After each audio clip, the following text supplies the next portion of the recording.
Assalamualaikum warahmatullahi wabarakatuh. Salam sejahtera untuk kita semua, para pecinta walinya Allah Subhanahu wa taala.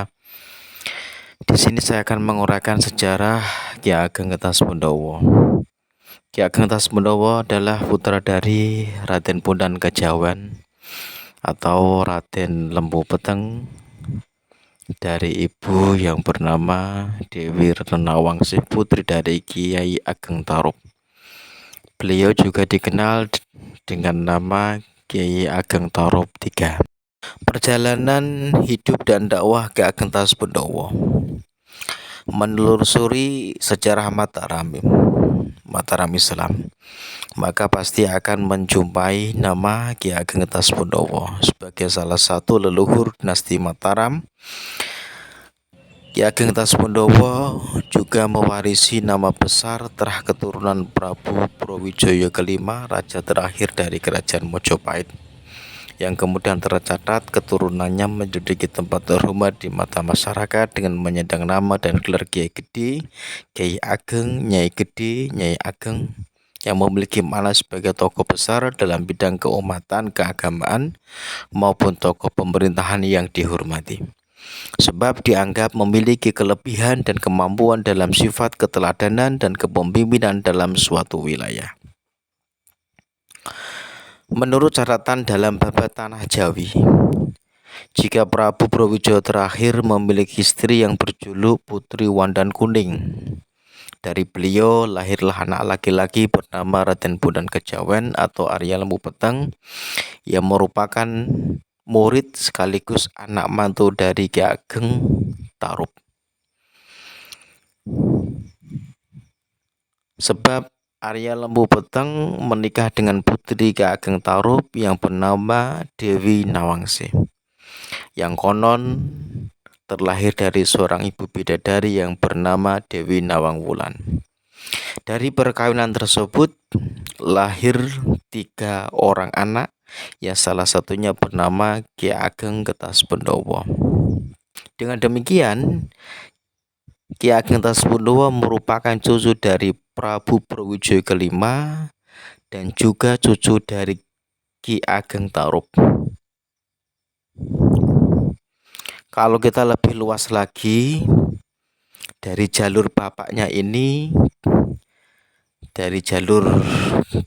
yaitu Prabu Brawijaya merupakan terah rajasa, yang berarti beliau keturunan dari Ken Arok atau yang masyhur dengan sebutan Sri Rajasa Batara Sang Amurwabumi, yang merupakan pendiri kerajaan Singosari yang memerintah pada tahun 1222 sampai 1227.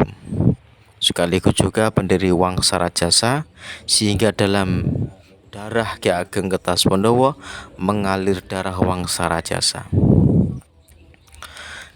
Kakeknya dari pihak ibu, Ki Ageng Tarub, menurut berbagai sumber merupakan keturunan dari Syekh Maulana Kemali Ibrahim, yang merupakan keturunan dari Rasulullah SAW. Ki Ageng Getaspondowo diyakini sejak kecil hingga akhir hayat beliau tinggal di wilayah Grobogan, Purwodadi.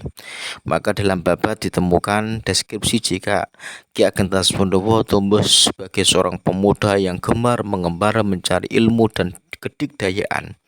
Hasilnya beliau dikenal sebagai seorang yang alim, sakti, dan penunjul.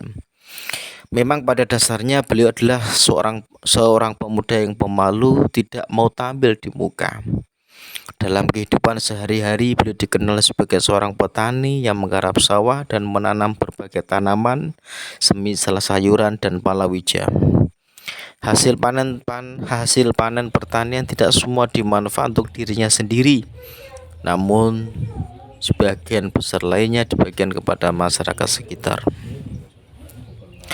Kisah hidup Ki Ageng Getaspondowo yang ahli laku batin dan topo meleng, namun untuk kehidupan sehari-hari justru berprofesi sebagai petani, padahal disadari dalam dirinya mengalir darah terah yang besar dan mulia.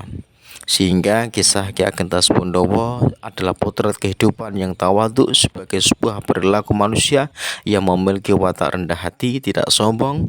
Tawadhu bukan hanya sekedar tata krama belaka, namun perilaku ini memiliki makna yang jauh lebih dahulu dari sopan santun, yaitu sikap batin yang menjelma dalam praktek lahiriah secara wajar dan bijaksana. Ki Ageng Taspondowo berkhidmah untuk agama dan negaranya.